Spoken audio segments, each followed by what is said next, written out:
Well, according to the reference works, there is a little spiritual entity that guides the world Freemasonry, and they call him Yoda. And in the reference works, you'll see this little creature with the pointed ears, and he's called Yoda. Yoda goes back to Judah, or Judah, which goes back into British Israel World Freemasonry, going back to the time of the founding of England, and that's why they're today called British. The British, it's a very big difference between being English and British. Brit is Hebrew for contract or covenant, and ish means man in Hebrew.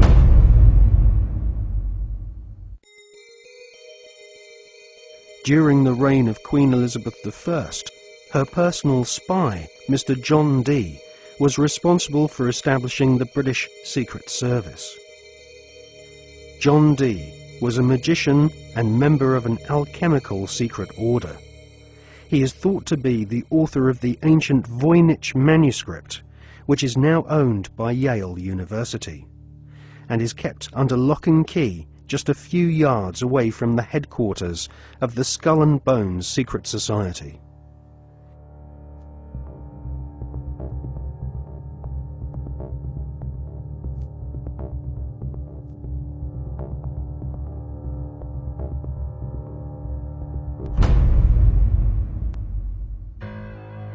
The Duchess of Kent might be ashamed of her father having been a member of the SS, but she might equally be keen to play down the fact that her husband, the Duke of Kent, is Britain's most senior royal Freemason. The Duke and Duchess of Kent live at Kensington Palace, which is home to the Royal Alpha Masonic Lodge. The Royal Alpha Lodge was established by the Duke of Sussex after he became Grand Master of United Grand Lodge in 1813.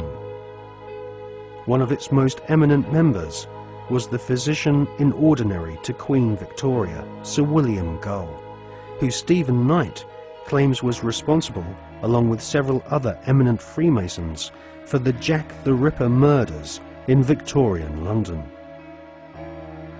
Suitably, members of the Royal Alpha Lodge at Kensington Palace are called Princes of the Blood Royal.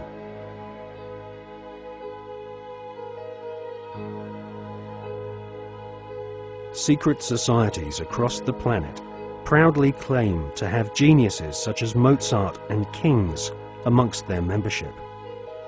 But none of these secret societies allow their members to speak of the rituals which go on behind closed doors in palaces and government buildings around the world. The satanic rituals of Freemasonry have been practiced by several kings of England, but all those questioned sweep Freemasonry's darkest satanic secrets under a very plush carpet.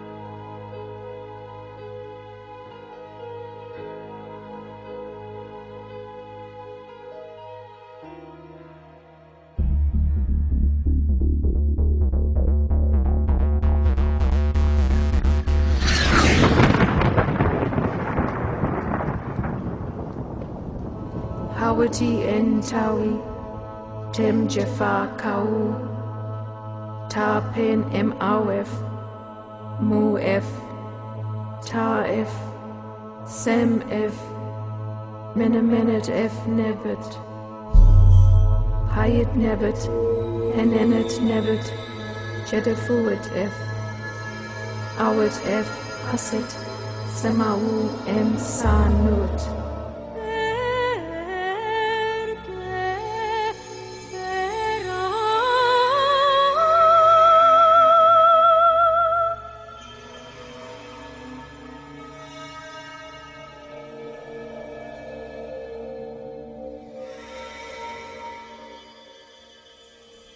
One of the most influential secret societies spawned by the Bavarian Illuminati is the Order of the Golden Dawn. It was founded in 1887 by a Freemason, William Wynne Westcott, who claimed to have deciphered a coded alchemical script containing initiation rituals of a secret German occult order called Die Golden Dämmerung. Westcott already had plenty of experience conducting occult rituals. In 1865, he had helped establish a Masonic order called the Societas Rosicruciana, inspired by the Jewish magic of the Hebrew Kabbalah. These rituals are still enacted at study group meetings at the United Grand Lodge in London. For many years, the Golden Dawn held its meetings at the London headquarters of the Mark Masons.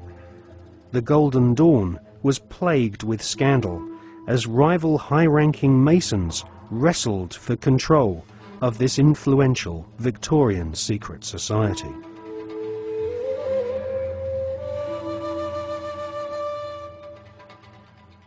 In 1891, Westcott lost control of the Golden Dawn to another high-ranking Freemason magician called MacGregor Mathers. Together with the poet W.B. Yeats, they devised new magical rituals and initiated the senior members of Britain's aristocracy. In 1903, control of the Golden Dawn was yet again seized by another Freemason called A.E. Waite. The rituals of the Golden Dawn were similar to ancient witchcraft.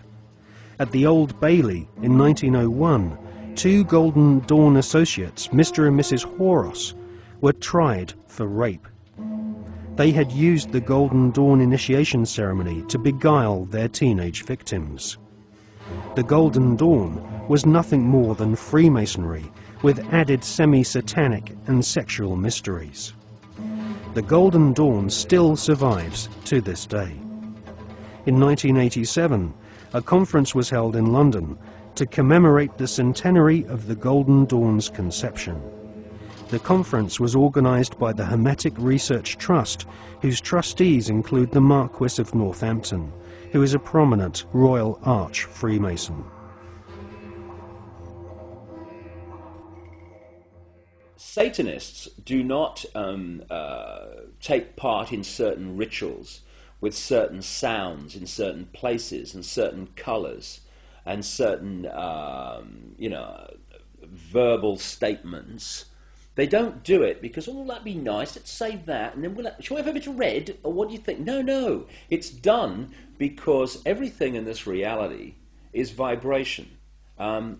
Consciousness in this reality is vibration. Everything is a vibrational field. This is how astrology works. When we're born, where the planets are, they're sending out vibrational projections that are affecting the vibrational field that we are born into, and that's why we are affected differently at different times of the year. Therefore, they understand this, and they're manipulating these vibrational fields all the time to manipulate us. And so these rituals, just a pageant. It's like the Freemasonic rituals. You know, you talk to Freemasons, the vast majority of Freemasons not trying to manipulate anyone, not on a mass scale anyway. And they'll say, so what about these rituals, mate? Oh, I don't know. To do silly things, you always try to leg up and bare your bloody breast. I don't know, it's some ancient bloody tradition. I don't know what it's all about. Anyway, they do a nice dinner, so you only have to do it once. They don't realise that these initiation rituals are actually set up to affect the participants in a certain way that allows these other dimensional entities, which folklore have talked about for thousands of years all over the bloody planet, this theme of possession by demons. These are entities that exist just outside the frequency range of the five senses. Because, again, because of the suppression of basic knowledge of who we are and the nature of life, we become child's play to manipulate. For instance, people look through their eyes and they think they're seeing everything in the space they're looking at. No, they're seeing a fraction of it. They're seeing a tiny frequency range that the five senses can access. Just like if you tune to radio 1, you get radio 1. You don't get radio 2, you get radio 1. And this is why, if there was a cat in this room now, it might be reacting to what is to us here empty space. But it's not empty space to the cat because it has a greater visual frequency range. Now, just outside the frequency range of the five senses are entities that are manipulating this five sense reality through these particular bloodlines. And one of the key places where this possession takes place is during these satanic rituals and gatherings, when the vibrational environment is created by the ritual that allows this takeover of the mental